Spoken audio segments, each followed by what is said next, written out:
So welcome everybody. I think it's going to be an interesting discussion this afternoon. We can make this quite customised to the needs of our participants as well.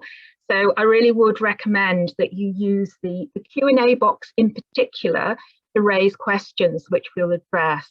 You can also use the chat box. Our preferences for the Q&A box, you should see that at the bottom of the screen now, and we'll keep an eye on those as we go through. So I would like to introduce you first to our panel, and I'm going to do a quick round the table and ask them each to introduce themselves, say a little bit about themselves.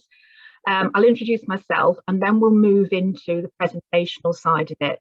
But as I say, this is your webinar, so you've got every opportunity to raise questions and discuss the aspects as well. So welcome everybody.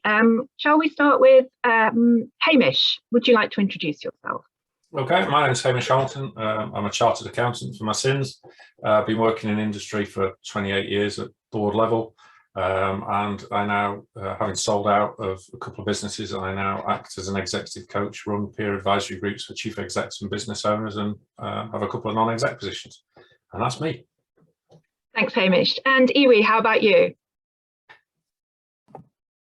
Afternoon, everybody. Yes, so as has been said, my name's Iwi. I'm currently a reader of learning and teaching at Manchester Metropolitan University. I've worked in higher education for about 20 years now. I'm a qualified accountant, but during those years I've really supported lots of students into graduate jobs, particularly in financial services and accounting roles. And I'm sort of quite an active researcher around inclusive spaces and racialised experiences of students. So delighted to be here. Thank you. Anastasia. Hi everyone, my name's Anastasia. I'm Wellbeing Lead at the Bank of England, where I'm responsible for psychological, physical, financial and social wellbeing. And I'd also describe myself in a nutshell as a mental health advocate who doesn't like having too much spare time on her hands.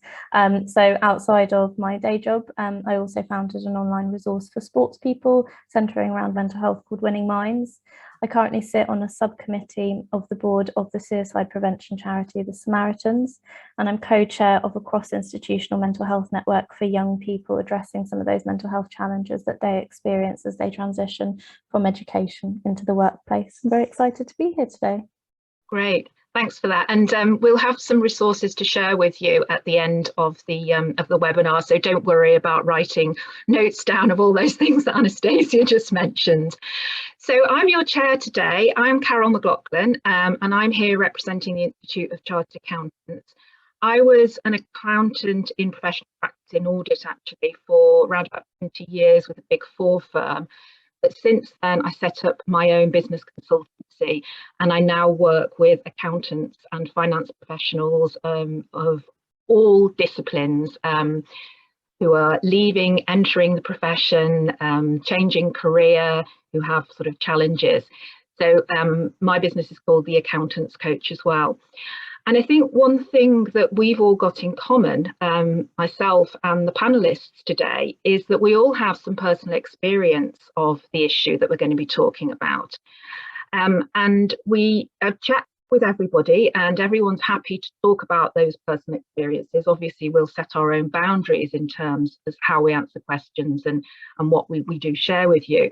But it's really that I emphasise this to encourage you to be, open and frank and honest in asking your questions as well. I mean, there is no such thing as a stupid question, so please keep them coming.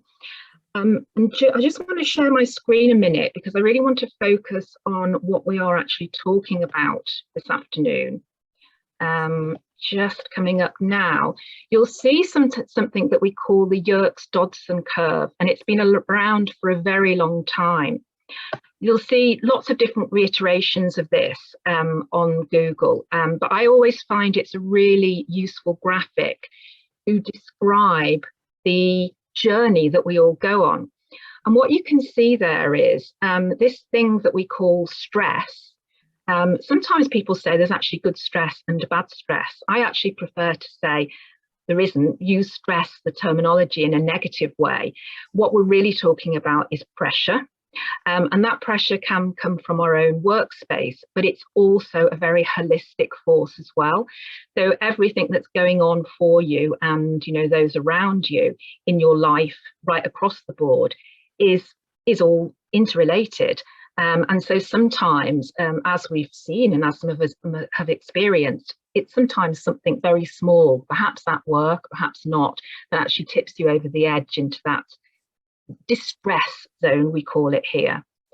The other thing to mention here is the curve. As you'll see, the comfort zone is not a great learning zone.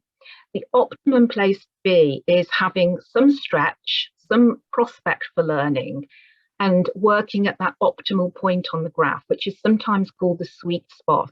And this changes obviously over time, but it's something that we strive for, to actually find that level of challenge and stress without moving over that hump into fatigue, exhaustion, and then ultimately distress and burnout.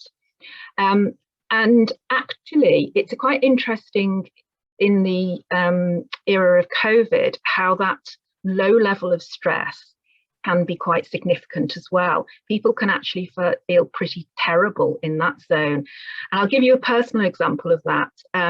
When I work for myself and have a portfolio career, and when we first went into lockdown in March 2020, all my engagements were cancelled. So overnight I had a completely clear diary. I'm actually also finishing a PhD at the moment. So the obvious thing to say was, right, okay, I'll take that on the chin and I'll really put my full-time efforts and energies into writing up my PhD. But unfortunately, I had no boundaries and I didn't actually have that level of stretch that I needed. And I actually found I was stuck in that very low triangle right at the beginning. I worked much better when I had the stretch and the influences of other things going around me, which kept me in that healthy learning zone of growth, of personal growth as well. So, you know, breakout is terrible, and we want to really be talking today about how we keep you from going over that hump, if you like. That's not necessarily just breakdown, but it's the fatigue, exhaustion, and anxiety. But, you know, remember, we are all different and we all react in very different ways. So it's constantly a learning journey. So I'm going to stop sharing my screen now. I'm also just going to remind you that we encourage you to share your comments anonymously. We will do an edit of this recording and we will endeavour to take out any personal identification that crops in. But we just want to reassure you that you're in a safe space, and this will be shared with the participants after the recording. So let me just kick off with a poll, and I think Emma's going to put the poll up for me, which asks the question, just so we can get a sense of who's in the room. Have you experienced burnout? And I don't mean that very necessarily just that very extreme version on the very far right of the curve, but have you actually tipped over that sweet spot on the curve? So if you just use your vote to cast, and we'll have a look at what sort of percentages we're getting through. And I know we've got a really nice mix of participants on the call today.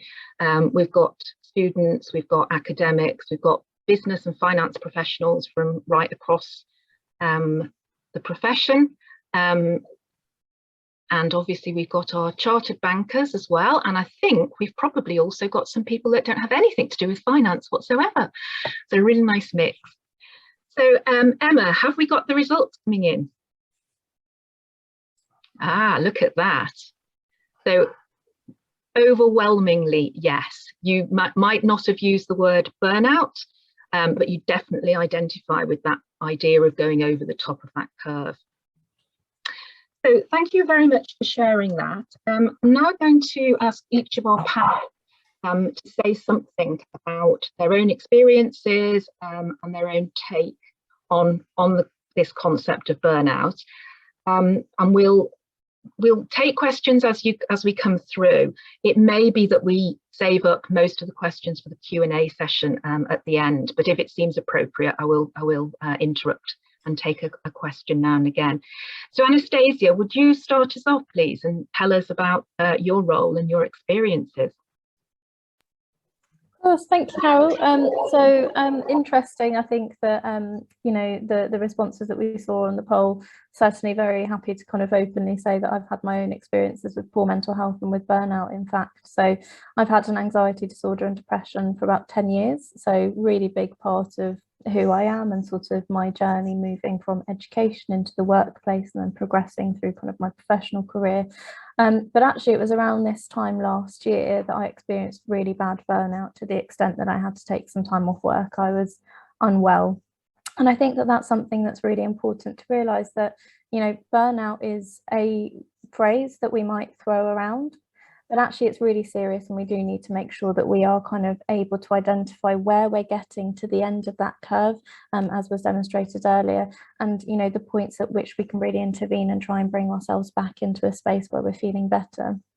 I think an interesting kind of observation around the conversations that we have about mental health, which kind of lead into the conversations that we have about burnout, is that generally I think as a society we've kind of made mental health and mental illness a synonym, and I think that sometimes that can mean that we're afraid to talk about having poor mental health because, you know, there's still lots of stigma, unfortunately, associated with mental illness. So you assume that if you express to somebody that you're going through poor mental health, that means something else than what it does. But we're all somewhere on a spectrum. Whether you've ever been diagnosed with a condition or whether you never will be, you can have periods of poor mental health and positive mental health, and that's just life. Things will happen that will cause us stress. Life events might, you know, come our way that will cause us to feel feelings of grief, of anger, of sadness, and that can tip us over into the scales of having an experience of poor mental health, and then eventually tip us over into things like stress and burnout, that can have really dire consequences. So I think it's just important that you know, we think about having mental health in the same way that we all think of having physical health. We all have it. It's important to talk about it, and it's important to think about some of the things that you can do before you get to that stage where you are burnt out and feeling really unwell.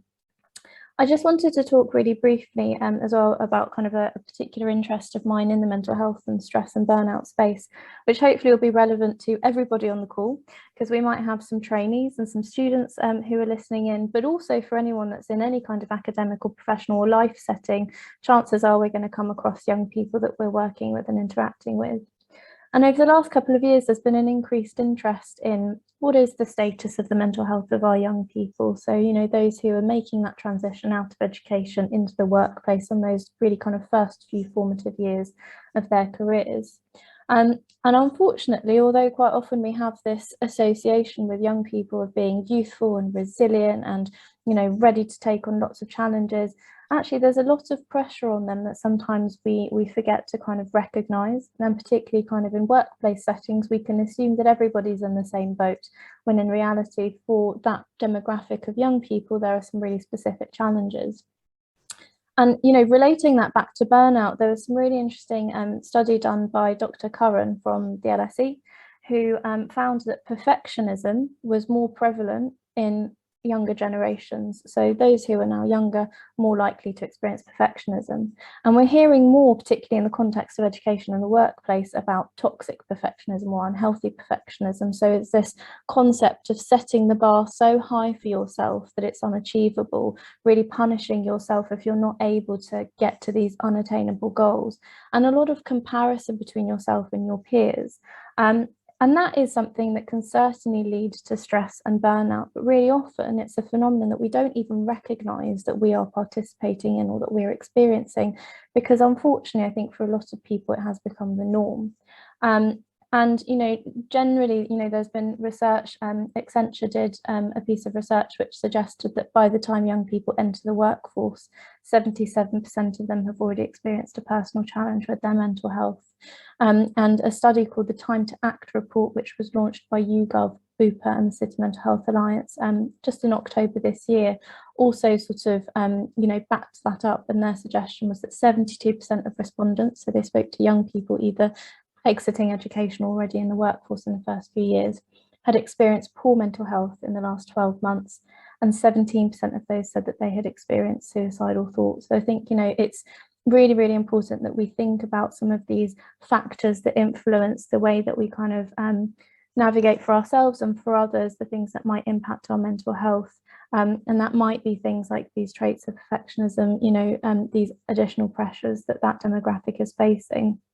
And hopefully kind of as we progress through the panel, we'll have an opportunity to talk through some of the things that we can do for others to alleviate some of these things that can contribute to burnout. Our behaviours towards other people are really, really impactful, but also some of the things that we can do for ourselves to make sure that we are looking after ourselves in the best way possible and hopefully not getting to that stage of burnout. But if you are getting there, what's some of the support that you can access? And I know that there will be a slide at the end for anyone that is thinking that actually they would like to know a little bit more about the support that they can access. I'll hand back over to you, Carol, otherwise I could talk forever about this. Thanks, Anastasia. Yeah, some really interesting terminology there. Toxic perfectionism. I think we've probably all seen a bit of that in our careers, if not experienced it ourselves. And this normalization for the young generation who are coming through as well, that itself is yet another challenge, I think, for society. I think it's great that we can actually now talk about mental health, because at the beginning of my career, it was a taboo subject. But the thing is, talking is one thing, but actually having in the support mechanisms, and in particular the proactive supports to make sure that people actually do have the sort of care and the nurturing that they need to be able to operate at their stretch zone without dipping over. So thank you very much for that. I'm sure I've got some questions straight away, so I'm sure lots of people will have some queries for you. Iwi, can I ask you to come in next, really, and tell us about your perspective? Sure, thank you. Thanks very much. So yeah, as has been said, I don't work in financial services, but I've had obviously lived experience and seen the experience of students who have entered the workplace, colleagues, people around me that I'll draw on. I think the first thing to say is, going back to that framework that was shown, the Yurks Dodson curve, that obviously burnout is kind of the crisis point that you get to after what can often be a really traumatic and difficult and ebbing and flowing. Actually, it's not just, always one direction in which you go towards burnout. That can obviously make that very challenging. And for me, there's obviously no quick fix, and I don't think that the answer or the short answer is about boundaries, which is what people will often refer to.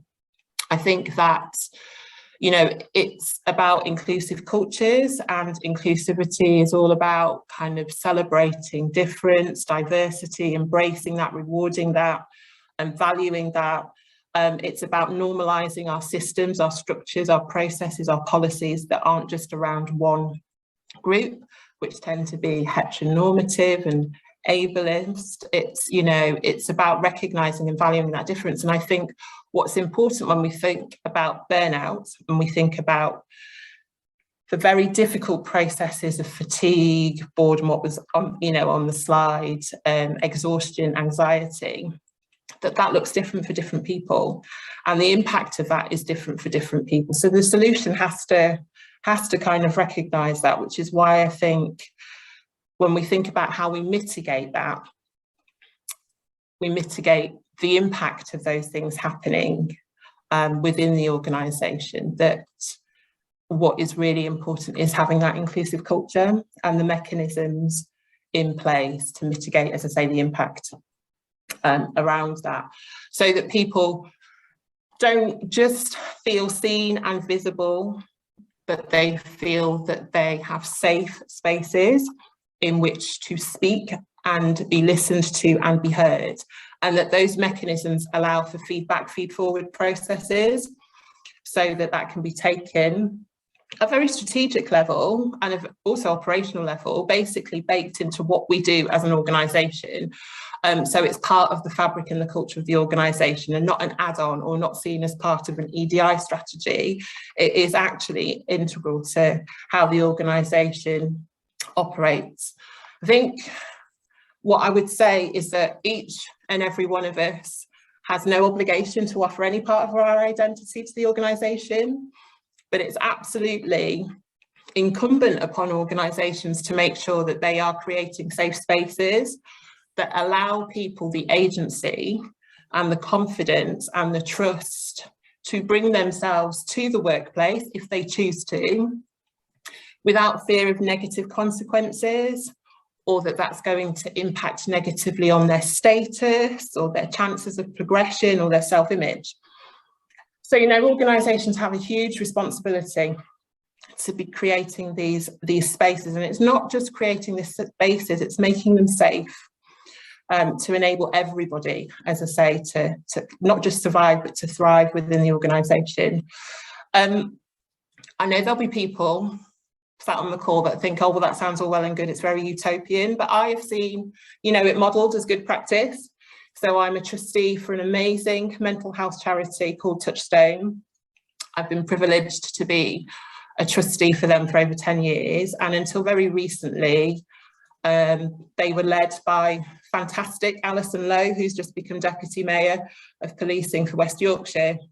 And I can say that they live their values, not just because they have accolades and, you know, awards and prizes, but because I can see firsthand how service users are brought into their governance structures, for example, so they have an authentic impact on strategic decision making within the organisation. I can see the happiness indexes, you can see the low attrition, the high staff retention, staff from within are promoted.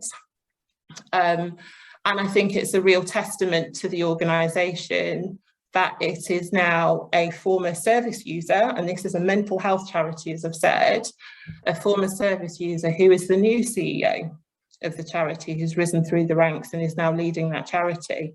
So it's not utopian. You know, there is good practice out there that I do think all organisations, as I said, this isn't just specific to financial services.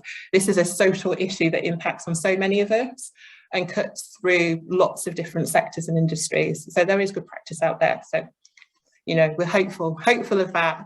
I think if I think about burnout in respect to people in organisations, like Anastasia said, I think it kind of hits people in different ways. And if you look at graduate hires, for example, and Anastasia has spoken about this, you know, there's this fear.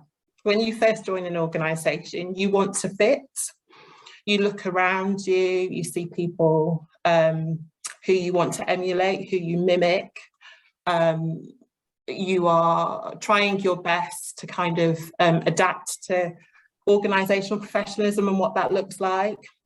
And this power imbalance that kind of comes to play when you get graduate hires just means, you know, they're invariably less likely to talk about anxiety, stress, fatigue, because there's a fear around making yourself vulnerable and what that might mean for the consequences.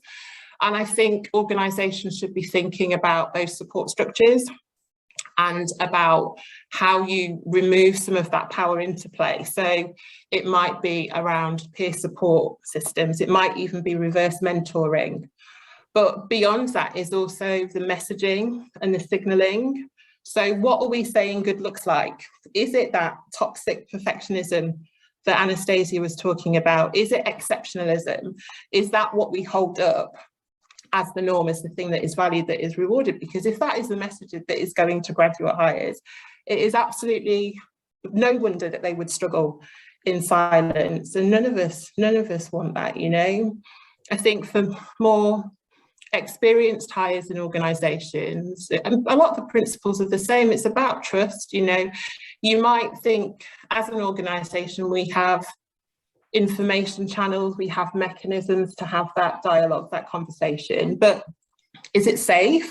You know, I get so frustrated, especially Black Lives Matters, with the the symbolism and the performativity of what people say publicly, but what's the lived experience of people in your organisations? You know, do they feel safe to come out?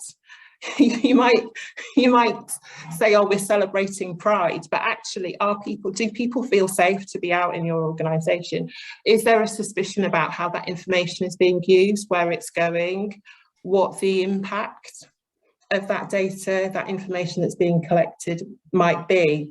You know, so I think for everyone, but particularly people who've got that kind of capital behind them and have worked in organisations, it's about how does that pinch on a day-to-day basis in your kind of lived experience? What are the policies around bereavement, school closures, baby loss? You know, these things that can induce anxiety and frustration and fatigue that aren't even necessarily work related, but become exacerbated in the workspace because you have nowhere to go with it. And if you are the sort of organisation where actually, you know, having those more informal spaces isn't appropriate, because I'm not saying that that's necessarily the best way or the only way to do it. It might be that you have to have a very formal route. Again, do people trust in the process? Is there evidence that people who have gone through that have not been negatively impacted by going through that process?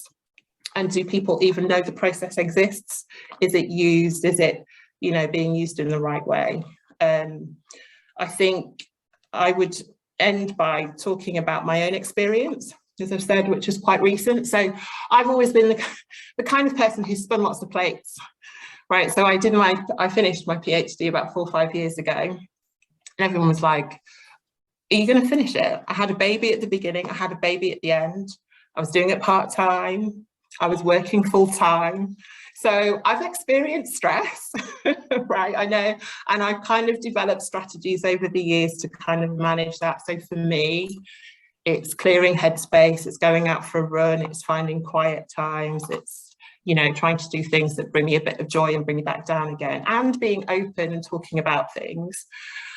But COVID hit, as it has everybody, and I was in a bad place. So like Anastasia, fairly recently, my husband had lost his job, so there was the stress around that. I was homeschooling.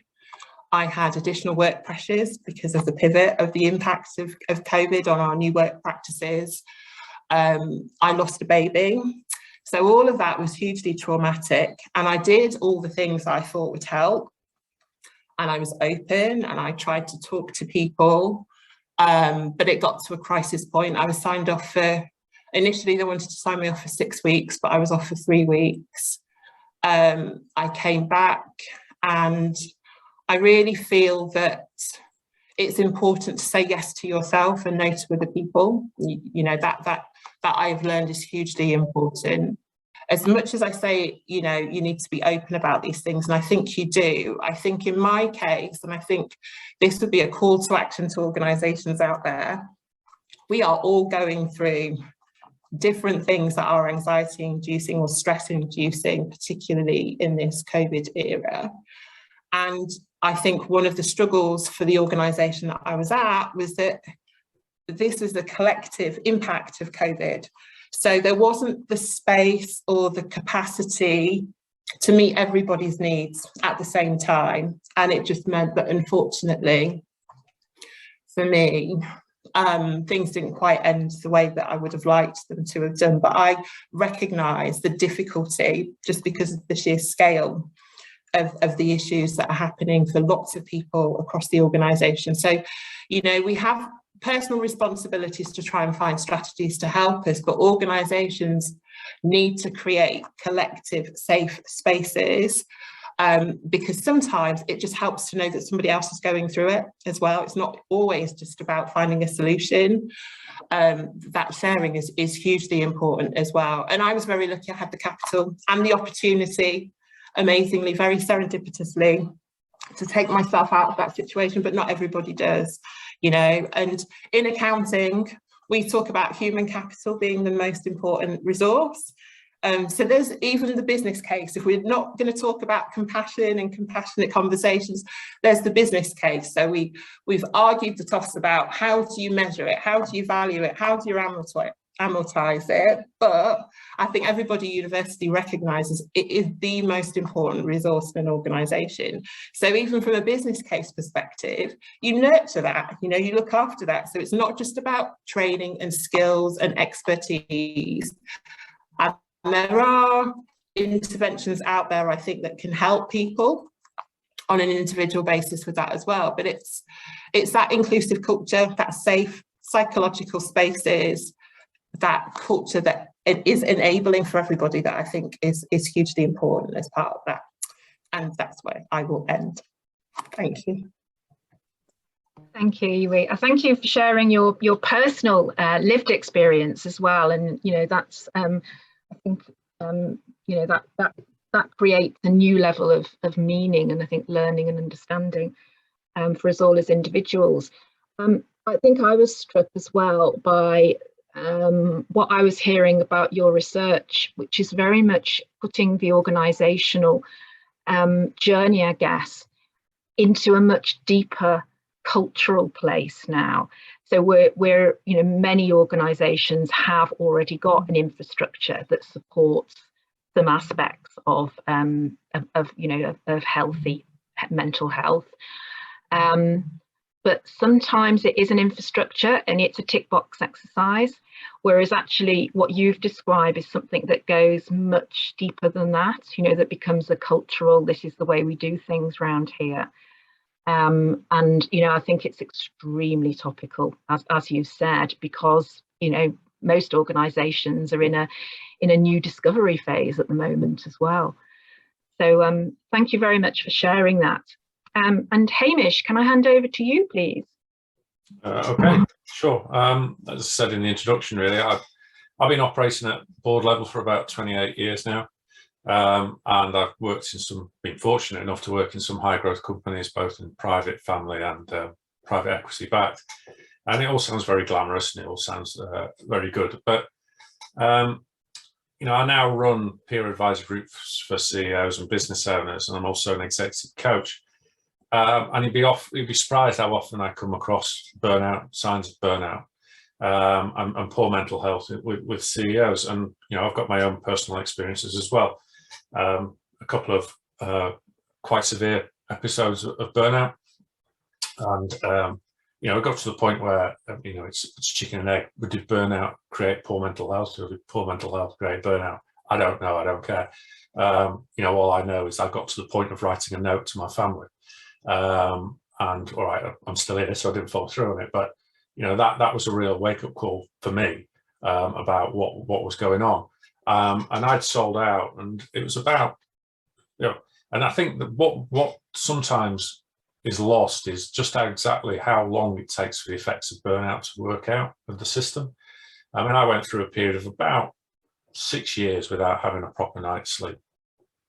And I was literally dragging myself around towards the end. And when I had was written a note, that was a year after I'd sold out. And it was still 2 years afterwards, my mother turned around to me and said, it's nice to have my son back. And so all these people could see these effects on me, and maybe I was blind to it, but nobody would point it out to me at work. I mean, I was in a toxic culture. It was, real machismo construction, the idea of Brené Brown and being vulnerable, I'd have got laughed out. I mean, you couldn't even go on to site with a new set of rigger boots, never mind say you're feeling vulnerable. And I also had the other aspect of, I had golden handcuffs on. So, what do you walk away from? And I think there's a whole combination of that. And I think, I'm really now deeply passionate about the culture and creating a culture that, yes, I want all my client companies to grow, but I want them to grow well. And not at any cost, and growth is not acceptable in my mind if it comes at the cost of people's mental health. And we've got to, I think, wake up to that and smell the coffee. And certainly for me,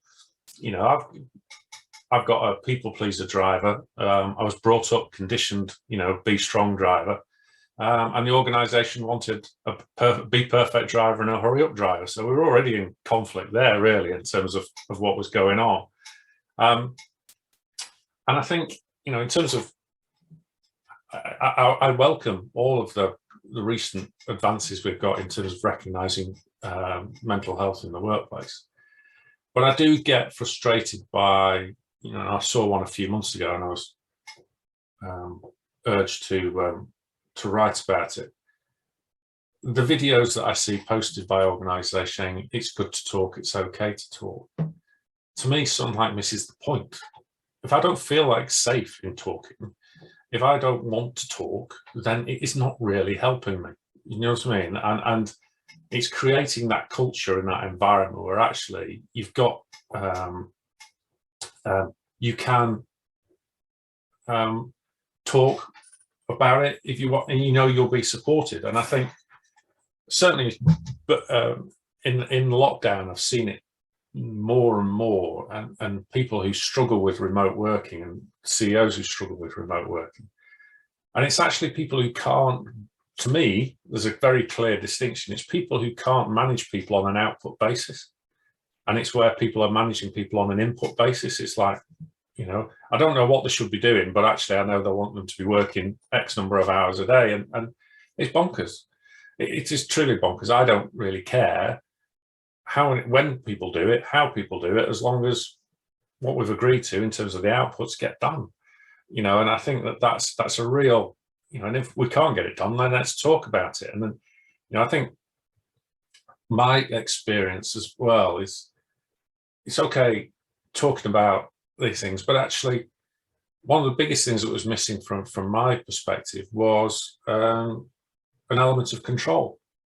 Was I agreeing to these deadlines? No, they were imposed. Was, you know, could I manage my life and, you know, decide, no, actually, I need to put my family first? No, I couldn't. You know, there's constantly, you know, I was working on the day my second child was born. I carried on going to a meeting about a business we were acquiring the day my wife had a miscarriage. Now, I've got to take ownership for that. I made those decisions, but actually the culture led to my stinking thinking because I had to please people. That was what was expected. So, you know, and again, we've got to allow people to actually realize that what they have an order of life. And I ended up writing it down in my book that I carry around with me, all of my notebooks, was actually my order of life is my kids come first, my wife and family come second, work's now coming third. And it's amazingly how many times you find yourself defaulting, oh, I've got to do that for work. No. And, you know, unfortunately, I've got to make my decisions and work will make theirs. So if people don't want to work with me or they want to find me because that's my order of life, well, that's just the way it is. But actually that culture isn't going to help me moving forward. But anyway, I'm prattling, so I'm going to hand it back. That's not prattling. Thank you, Hamish. That was, and again, another really heartfelt case study, which I hope will, you know, open up our participants as well, and ask some of the individuals to ask some questions. Because what I'm quite conscious of here, we've talked quite a lot about what organisations can do and should be doing. And I'm conscious of the fact that many of the people that will have been on the participant list today will actually have quite specific questions about themselves as employees or, you know, as self-employed people as well. So let's just open that up. We've got some questions coming through, but can I ask maybe Anastasia, this is one for you as well. We've talked about what the organisation can do.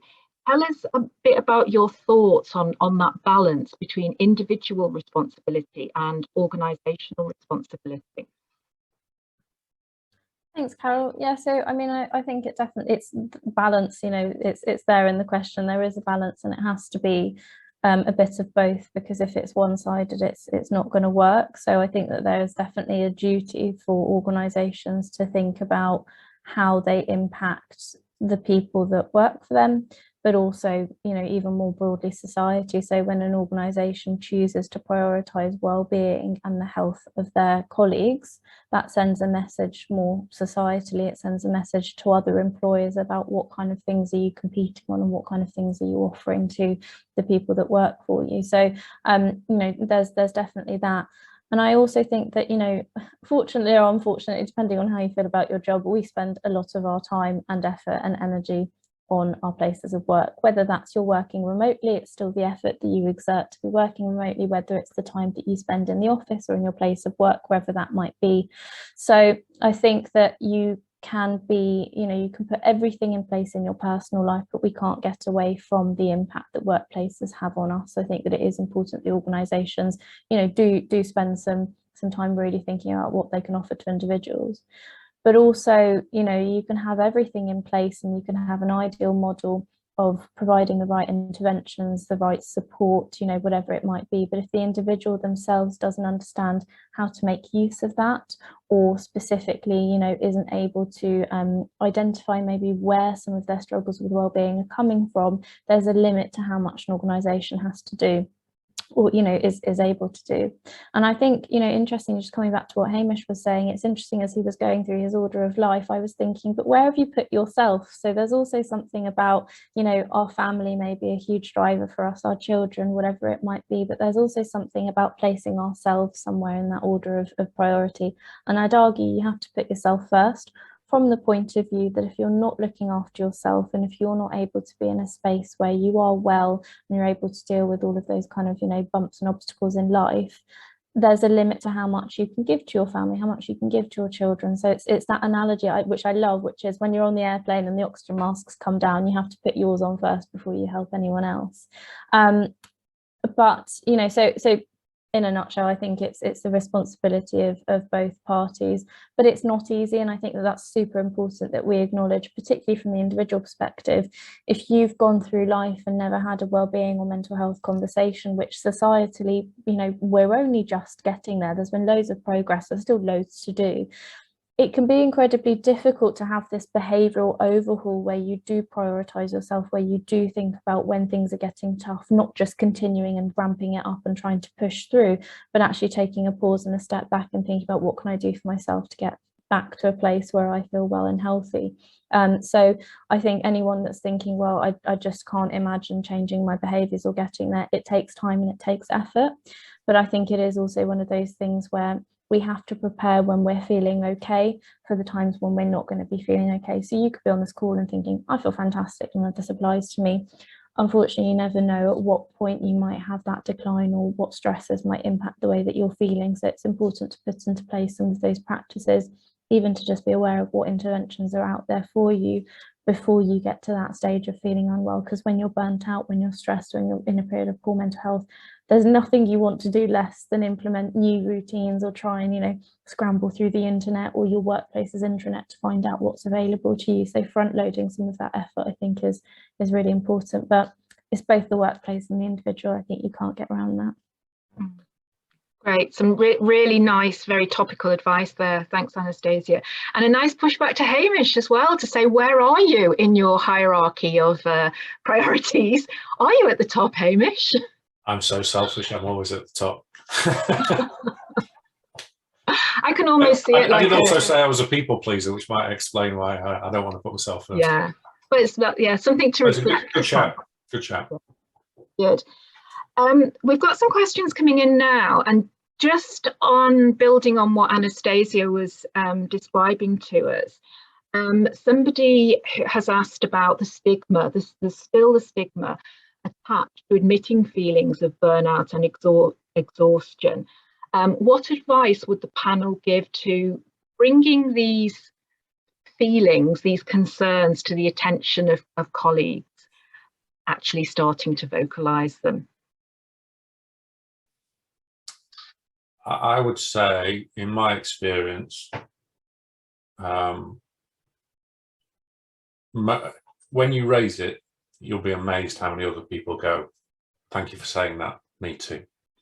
And it takes, it's a huge ask, and I don't want to say it's easy, but actually whenever I've shared my story, I've always had people come in and go, yes, me too, yes, me too. And that's helped. And I think it takes a body of people to say, you know, that's it. And we've got to cross the Rubicon. So,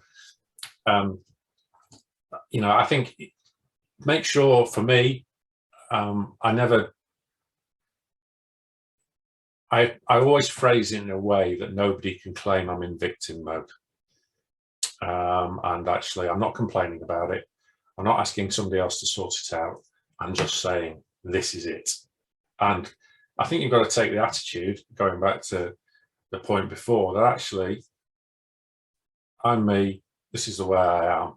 If you can't accept it, then really do you have a place in my life? And that's really tough. I get that, if your jobs are right and your career's all wrapped up in it. But,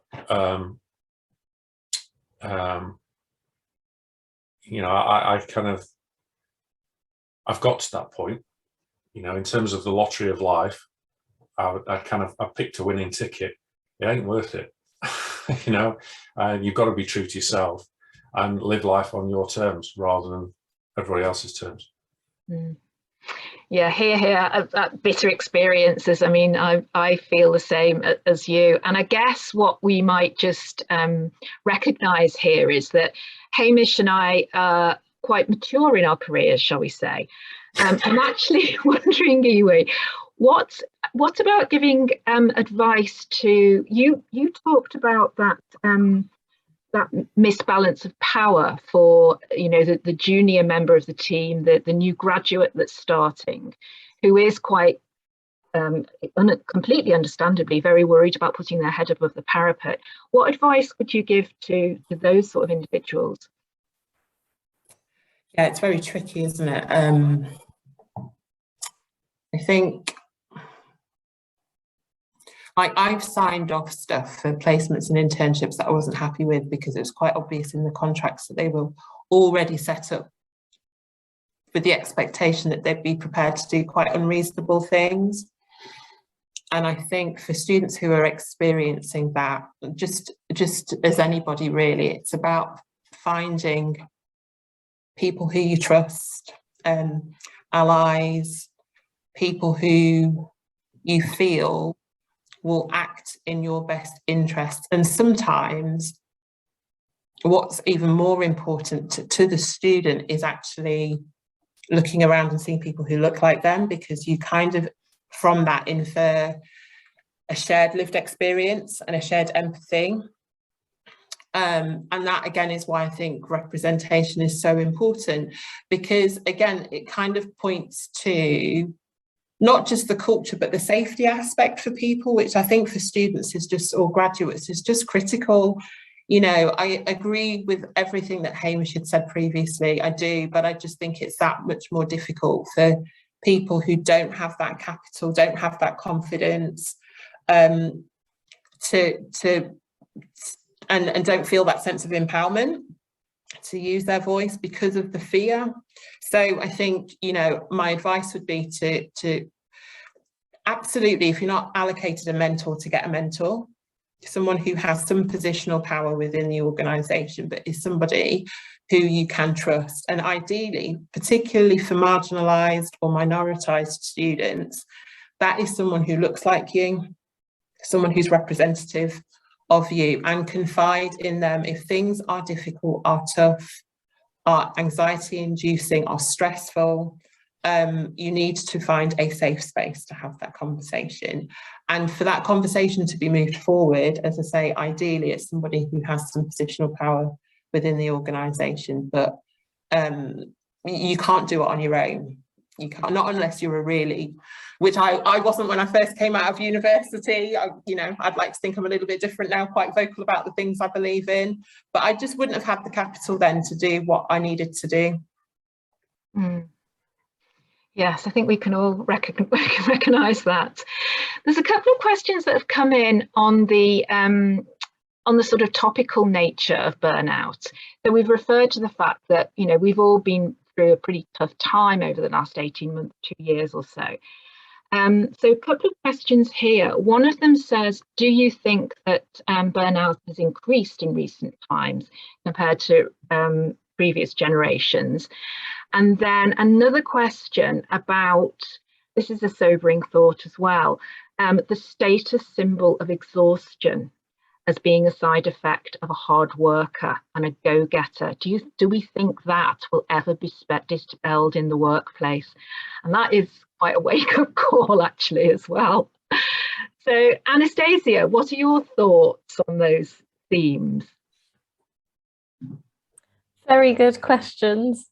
I think on the point around kind of generational differences and burnout, it's so hard to say, because I think we do have to recognise that societally we've come a long way in people being able to vocalise more of how they're feeling. So, you know, it's that case of, is it happening more, or are people feeling more able to be able to talk about it openly? I haven't seen research to kind of support any claim, so I'm not going to kind of sit on one side of the fence or the other.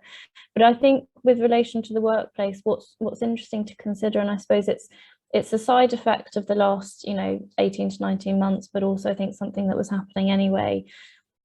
The digital capabilities that we have are fantastic. It means that we can connect with people all over the world. There are opportunities for people to work regardless of where their geographical location is. I think lots of benefits to it. But what I've observed is that for many organisations, what that means is that we've had that creep of work and personal life, being kind of meshed together, and where are the boundaries, and should you be looking at your emails if your laptop's just there on your dining room table because, well, what else are you doing while we were in a lockdown, or, and I think when those boundaries get blurred, there's more opportunity for people to forget to look after themselves, to separate themselves from work, to separate them from those things that will be triggering of stress and burnout. So it's hard to say. I don't want to sit on one side of the fence or the other, but I think that we've definitely seen some kind of digital creep and blur of professional and personal life, which I think undoubtedly must have contributed generally at that kind of for that population on to their experiences of burnout. I think the point around the status symbol of exhaustion is a really interesting observation, and I think that unfortunately, it's something that I saw quite a lot of when I was studying. I don't know if it's just that students like to sort of compete on who was more tired, and therefore, had you done more revision for exams. And I think that, I would hope that that kind of thing will be dispelled in the workplace. I think that there are some fantastic movements within kind of organisations to reframe what we mean by success and what we mean by a successful colleague. But it's slow progress. It's a societal shift. It's moving from what was an accepted pattern of behaviour into something that's new. But I think that what's important, and not everybody will feel comfortable to do so, but sometimes we have to think, if we feel empowered, we can change some of the narrative by the things that we say. So no more, I finished work at this time, and it's really stressful and it's because I'm working on this really important project. How about coming in the morning saying, I'm really well rested, and that means that I had a really great meeting just now, or I produced a fantastic report because yesterday I had a great bit of exercise, and that really got me feeling in fantastic psychological conditions. So I know that it's easier said than done, but if there are people on the call that feel empowered, or feel that they are in a position where they can say some of these things, there are things that we can kind of produce as part of our own narrative that can help to actually reframe the fact that it's ridiculous to compete on how exhausted you are, or to sacrifice how you eat, how you sleep, how you interact with your family and your friends for the sake of success, when it's counterproductive. It's not actually going to make you any more successful, because you can't perform when you're not well and when you're not healthy. So I think that there is a little bit of speaking up, calling out when you hear things like that, but also reframing your own narrative. So I think that potentially can kind of help to slowly initiate some general kind of societal and behavioural change around how we view things like that. Absolutely, and that is something that we are empowered to do, that we do have that within our disposal, because it reminds me, that's why I say it's a sobering thought, that when I started my career in the 80s and sort of was a trainee in the early 90s, and that was the era when, what was the phrase, only wimps take a lunch break. And also a rite of passage was the first time that you worked through the night in the profession. You know, and I think those sort of examples sound really, really old-fashioned now. But unfortunately, what's suggested is they're perhaps not quite so outmoded as I thought they were. But I think you're right, we can all do our bit on this, can't we? And actually start to tell a different story and to emphasise, actually, going back to what we said right at the beginning, I think it was ICAEW that talked about the difference between inputs and outputs. Sorry, it might have been Anastasia, but you know, that organisational, it's easier to measure inputs, isn't it? Much harder to measure outputs because it's, you know, much more subjective. Inputs is the quantitative measure. But yeah, I think it is definitely an opportunity for us to start to tell different stories. Hamish, you were going to add something. Yeah, it's just on that point, I think it ties a little bit to the point before about how you express concerns. I think when we hear this kind of hero mentality of somebody pulled an all-nighter or, you know, God knows whatever, I always like to counter that with a question, which is, if we run that by the values of the organisation, what does that say? And then, you know, I think we've just got to call out, I think, what the Americans call the integrity outages of these value statements, and just say, actually, we shouldn't be celebrating that. That's not right. You know, and if we actually apply the values of our organisation, we shouldn't be, you know, celebrating that. And I think it's a lot easier to challenge things with a question rather than a statement, because all you're doing is asking a question, you know, rather than saying that's wrong. Statement meets confrontation. Asking a question and highlighting it and holding people accountable, it's a lot less confrontational. Absolutely. And the good thing is, the progress is that we are talking about these things now. I was describing the early part of my career when there really was no other narrative. That was just, you know, how things were. Yeah. So, sorry, I'm going to wrap it up now because we nearly are a minute away from 3:30, and I wanted to thank all the panel members for sharing some, you know, really astute advice and experiences, but also the personal case studies as well. I'm going to put one final poll up now. Well, Emma's going to do it for me, just to ask our participants which they found the most useful part of the discussion. But thank you, Hamish, ICAEW, Anastasia. Really great contribution, which has really helped make it a very rich discussion this afternoon.